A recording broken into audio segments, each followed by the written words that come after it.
আমার পোলারকে। হ্যাঁ খালাম্মা, হ্যাঁ ভিতরে যান না। কেন খালাম্মা, কি হয়েছে? আপনার ছেলের অবস্থা তো ভালো না। হ্যাঁ আমি এই জন্য না, না, খালাম্মা যান না, ওর তো সোয়াসে রোগ হইছে, গেলে আপনারও হইব। হোক হোক আমার শরীর, আমার পোলা তো আমার শরীরের একটা অংশ। আমার পোলা যদি অসুখ হয় সেই অসুখ তো আমার শরীরে আইতেই পারে। হ্যাঁ হ্যাঁ এইটা হচ্ছে একটা ছোঁয়াছে রোগ। এই রোগটারে নিয়ে আমরা গ্রামবাসী যত লোক আছি সবই চিন্তার মধ্যে আসছি। এই রোগটার জন্য আমরা কি করতে পারি, এই জন্য কিন্তু বাইরের কোনো লোক আমরা কিন্তু এই বাড়ির ভিতরে ঢুকতে দিতেছি না। আমরা সিদ্ধান্ত নিয়েছি গ্রামের লোকজন দরকার হইলে এই ঘরের মধ্যে আগুন দিয়ে দিব। না ভাই, আপনারা এরকম কথা কইেন না। আমার পোলা অসুস্থ, আমার পোলা অসুস্থ। তারে আমি দূরের থেকে দেখবো, আপনাদের মধ্যে দাঁড়ায় থাকবো। আমি মা হয়ে আমার পোলার সাথে আমার নারীর একটা সম্পর্ক, আমি নারীর টানে চলে এসেছি। আমার পোলা মরবো, আমি চাই যাই দেখবো। আগুনে বালাই দিলে পুইরা মরবো, আমি তারে জাপ দিয়ে উঠাবো না। এই আপনারা কি ধরনের কথা বলেন? আপনার পোলার বউ চলে গেছে, সবাই চলে যাইতেছে, আপনি এই রিস্ক নিয়ে ভিতরে ঢুকবেন? মা ছেড়ে দাও মা, ছোঁয়াচে রোগের কিচ্ছু হয় না, মায়ের কিচ্ছু হয় না, মায়ের কিচ্ছু হয় না। ভাবি সবই বুঝলাম, কিন্তু রোগটা তো ছোঁয়াছুঁই, এক শরীর থেকে আরেক শরীরে রোগটা চলে যায়। আপনি যদি যান তবে আপনার ছেলের গায়ে থেকে আপনার শরীরে এসে পড়বো। আপনার সাথে যদি আবার আরেকজনের দেখা করে তবে দেখা যাবে তার শরীরে গেছে। এইভাবে তো সইরা গ্রামটার বইটা যাইব।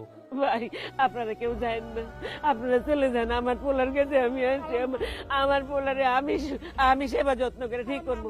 ছেড়ে দাও মা। ডাক্তারটাই কেউ না, এটা হাসপাতালে পাঠাই দেন। না মা, আমি হাসপাতালের মধ্যে আমার পোলারে পাঠাবো না। আমি আমার পোলারে সুস্থ করবো। আমার চুলা তো অসুস্থ, আমি আমার পোলা যেটা থাকতে পারুম না। এই যে মায়াটা দেখতেছেন, এই মায়াটা রেগুলার এসে আপনার পোলার খবর নেয়। আপনি তো প্রথমে এই মায়ের লগে বিয়ে দিতে চাইছিলেন, কিন্তু ভুল সিদ্ধান্ত হয়েছে, আপনি ওই মায়ের লগে বিয়ে দিচ্ছেন। মা আমার ভুল হয়েছিল, কিন্তু আল্লাহর ইশারা ছিল ওই মায়ের সাথে আমার পোলার বিয়ে হইব। মাগো তুমি আমার ক্ষমা করে দিও, ছেড়ে দেবো। আমার পোলার কাছে আমি যাবো। আমার পোলার কি অবস্থা? কি করলো? হ্যাঁ কত হইলো? অন্তরটা পুরো গ্রামে ছড়ায়। হ্যাঁ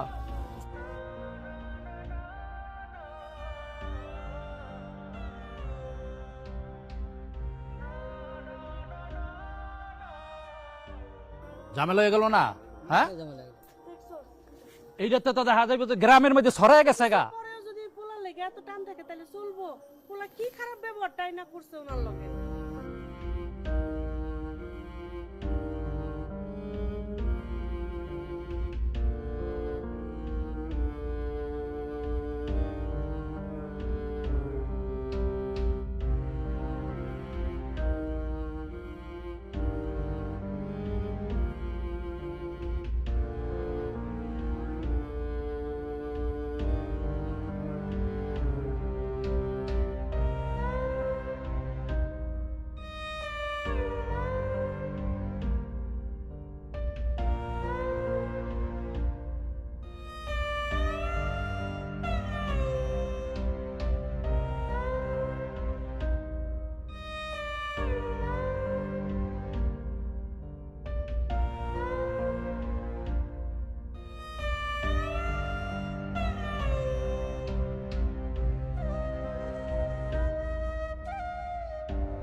মা, তুমি আমার পৃথিবীর আলো দেখাইছিলাম মা, আবার নতুন করে বাসার স্বপ্ন দেখে না।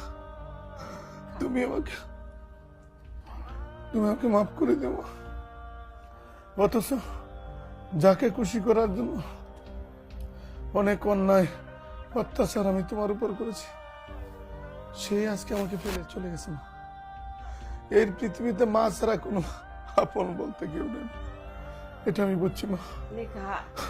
তুমি আমাকে মাফ করে দিও মা। তুমি মাফ না করলে আল্লাহ তাআলা আমাকে মাফ করবে না মা। আমি কার জন্য কি করছি মা? কি হয়েছে? আপনি হুট করে এখানে চলে আসলেন কেন? মাগো, আমি অনেক নিরুপায় হয়ে তোমার কাছে আইছি। আমি না এসে পারলাম না। ওরা তোমার সংসার, তোমার স্বামী, তোমার ঘর, তুমি তোমার ঘরে ফিরে যাও। আমার পোলা কিন্তু এখন সুস্থ, ওর শরীর ভালো হয়ে গেছে মা। আমি সেবা যত্ন করে ওরে ভালো করছি মা। আপনার ছেলের বয়স কত আর আমার বয়স কত? হ্যাঁ, আপনার ছেলের তো বয়স হয়ে গেছে, এখন অসুস্থ, কয়দিন পরে মরে যাবে। আর ও যদি মরে যায় তাহলে আমার ভবিষ্যৎ কি? আমাকে কে দেখবে? এর জন্য সময় থাকতে থাকতে চলে আসছি, আর যাব না। আমার পোলা কিন্তু এখন অনেক সুস্থ হয়েছে মা, এখন কিন্তু অনেক সুস্থ। খালি আর একটু সেবা যত্ন করলে কিন্তু পুরা ভালো হয়ে যাবো মা। তুমি খালি ফিরে যাও। আর মরণ তো সবারই হইতে পারে, তোমার হইতে পারে, আমার হইতে পারে, ওর হইতে পারে। তোমাদের সুখের জন্য আমার বাড়িতে বাইর করে দিছিল, আমি মাইনে নিছি। আমি তো কোনো অভিযোগ করি নাই, আমি তো তোমাদের কাছে ফিরে যাই নাই। কালে আমার পোলাটা অসুস্থ, তুমি ফালাই রেখে আইছো, সেই জন্য আমি গেছিলাম মা। তুমি আমার পোলাটার কাছে ফিরে যাও, আমার পোলাটা তুমি বাঁচাও মা। ও যদি কালকে মরে তারপর কি আমি রাস্তায় রাস্তায় ঘুরে বেড়াবো? হ্যাঁ, যাব না আমি। শোনো, তুমি তোমার হাত ধরে আমি কই, তুমি আমার দিকে ফিরে যাও। তোমার একটা কথা কই মা, ওর বাবাই আমারে কিছু জায়গা, মানে এই বিঘা খানিক জায়গা রেখে গেছিল। ওর বাপের সম্পত্তি ধরতে গেলে আমি টাকার ওই জিনিসটার মধ্যে কোনো সময় হাত দেই নাই। আমি ওই জায়গাটা আমি তোমার নামে লেখা দেবো। তবে তুমি আমার পোলার সঙ্গে থাকো, তোমরা সংসার করো, আমার পোলাটারে বাঁচতে দাও মা। তুমি ফিরে যাও, আমি তোমার নামে লেখা দেবো। সত্যি কইলাম মা। লিখে দেবো বলা যায়, দেওয়া যায় না, দিয়ে তারপরে বলেন। আমি কিন্তু মুখে মুখে কইনি মা, আমি কাগজে কলমে লিখে তোমার আমি দিব। তুমি আমার কথা বিশ্বাস করো। আমি তো তোমাদের মধ্যে থাকুম না, আমি তোমাদের কোনো জ্বালামো না, তোমাদের অশান্তি করুম না। আমি জায়গা জমি সব কিছু তোমাদের নামে দিয়া আমি যাবো, আমি আমার মতনই থাকবো গিয়া। আমি মানুষের বাড়ি কাম করে খাবো, ওখানে চলার শক্তি আছে, চলতে পারি, ফিরতে পারি, কাম কাজ করতে পারি। আপনি যখন এত করে বলছেন, ঠিক আছে যাব। খুশি করলাম, আমার পোলারা তোমার দিকে পথ চেয়ে রয়েছে মা। তুমি যাই, কালকে যাইও, আমি যাই তাই।